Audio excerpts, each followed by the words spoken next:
Point number 2, financial backup. Pharma के अंदर में ऑक्सीजन क्या है? O2 नहीं है, फार्मा के अंदर में ऑक्सीजन है वर्किंग कैपिटल। हम ये भूल जाते हैं कि जब मैं सेल्स कर रहा था तब मैं खाली सेल्स के बारे में सोच रहा था, रिकवरी मेरे हेडेक नहीं था, मार्केटिंग मेरा हेडेक नहीं था, लोगों को सैलरी देना मेरा हेडेक नहीं था, या उधारी पड़ी हुई है ये मेरा हेडेक नहीं था, वो मेरी कंपनी का हेडेक था।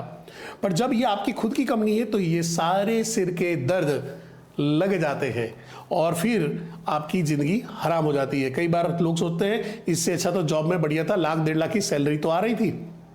तो वो कंडीशन ना आए इसके लिए आपका फाइनेंशियल मैनेजमेंट अच्छा होना जरूरी है। फार्मा के अंदर में सैलरी देने के अलावा भी ढेर सारे खर्चे होते हैं। मार्केटिंग के एक्सपेंस होते हैं जहां पे आपका उधारी आपको ध्यान में रखना पड़ता है। वो जो उधारी है वो जितनी लंबाई होती जाती है उतना आपका वो नुकसान भी हो रहा है। आपको सर्टन एक्टिविटीज करनी है, सर्टन डिजिटल ट्रांसफॉर्मेशन करने हैं, सर्टन ऑटोमेशन करने हैं, उसके लिए भी आपको एक वर्किंग कैपिटल चाहिए होगा। तो आपको यह समझना है कि इस बिजनेस के चलाने की डेली कॉस्ट मेरे पास क्या होगी और वो कॉस्ट को मैं कैसे अरेंज करूंगा, मेरे पास अभी कितना पैसा है और फ्यूचर में मैं पैसा कहां से लेके आ सकता हूं, इसकी कैलकुलेशन और इसकी जानकारी आपको हमेशा होनी चाहिए।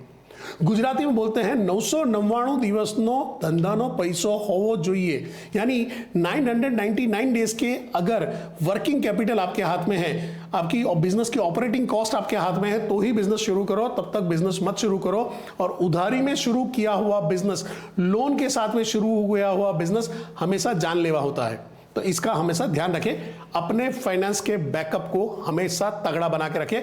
अदरवाइज ये होगा कि आपको एक फेज के बाद इन्वेस्टर ढूंढना पड़ेगा। हाँ अच्छा, एक फेज के बाद इन्वेस्टर ढूंढना है बुरी बात नहीं है, क्योंकि आप बिजनेस एक्सपेंड करना चाहते हो और वहां पे आ जाता है। पर आपको शुरुआत के ही कुछ साल के अंदर में, 1-2 साल के अंदर में फाइनेंस की जरूरत पड़ रही, लोन की जरूरत पड़ी, उधारी मांगने की जरूरत पड़ रही है, तो फिर बिजनेस बंद होना लाजमी है।